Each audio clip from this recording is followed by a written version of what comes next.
like water, not a single ripple. Our older daughter Emma just turned 3. She's at that clingy, fussy age. Every morning she wants mommy first thing, and at night she won't fall asleep without holding Lindsay's arm. We agreed early on we just have the one kid. Once she started preschool, Lindsay would go back to work. Back to the journalism job she loved, and the 3 of us would just live a simple, normal life. We poured all our love and resources into Emma. The best life, the best education. Never wanted her to want for anything, but life had other plans. Right before Emma's preschool checkup, Lindsay's period was late. Just to be safe, she took a pregnancy test, and there they were, 2 bright red lines. She sat on the couch holding that test, crying for hours. It wasn't joy. It was conflict. It was heartbreak. She couldn't bring herself to end this unexpected life, even though it would completely upend our plans. It would crush her dream of going back to work. It would trap her at home for good. With no way out, I tried talking her out of it. I said the pressure is too much right now. I'm barely settled into my promotion. We don't have a solid foundation yet, and living here costs a fortune. 1 kid already wears us out. 2 would be twice as hard. But Lindsay just touched her belly and looked at me with steady eyes. This is a life. It's our own flesh and blood. Worst case, I'll just quit my job. It'll stay home full-time with both of them. It's fine if it's hard. As long as the kids are healthy, that's all that matters, and that was that.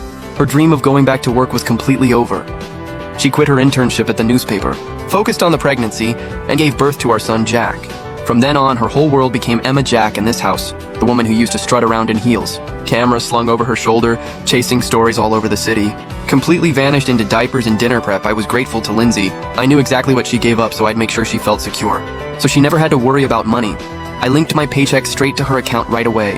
Every payday, my full salary went straight to her, and all our savings and investments went into her name too. Every decision about the house, every expense was hers to make. I never interfered. I used to think this was every man's dream marriage, him working outside, her running the home. Supporting each other, she held down the family. I built the career, and together we'd hold it all up. Those first 2 years, I was full of energy, working late every night. Dealing with impossible clients, a demanding boss, constant pressure to hit numbers, but just thinking about Lindsay and the kids waiting for me at home. Walking in and smelling dinner, hearing the kids' little voices calling for me. All the exhaustion just melted away. I was like a machine that never stopped. Pushing forward as hard as I could, just wanting to make more money.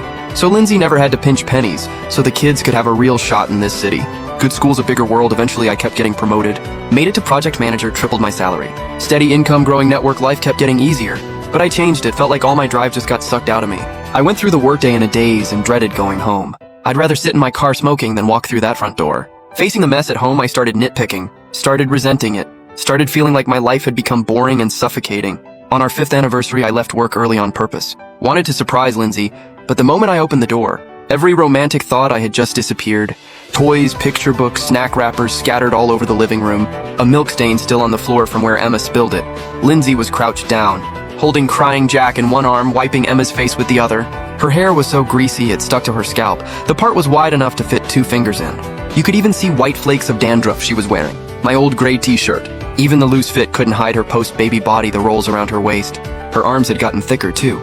She just looked worn out and disheveled. I stood there in the doorway holding the roses and the reservation info for the steakhouse.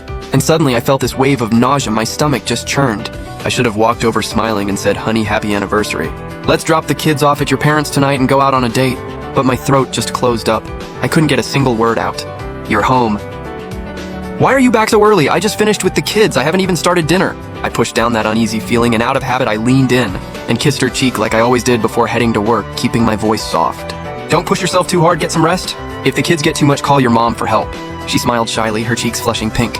But the sight of that greasy part in her hair, the flakes of dandruff, made me instinctively look away, and I hurried out the door. Down in the parking garage, I got into the driver's seat. I didn't start the car right away. I just sat there staring into space for a long time. I pulled out a disinfectant wipe and scrubbed at the corner of my mouth where I'd kissed her. I kept wiping until my lips went numb. I closed my eyes trying to remember what Lindsay looked like in college, but it was all a blur. I couldn't picture her in that white dress anymore. I couldn't remember the fire in her eyes when she was chasing a story. Couldn't remember us walking hand in hand under the trees on campus. I couldn't even remember how we went from being so in love to barely able to stand each other. Honestly, with our finances now, we could have easily hired a reliable nanny to take some of the load off Lindsay so she could have had time for herself. Time to relax, but Lindsay flat out refused. She always said a nanny cost a fortune and might not even care about the kids properly.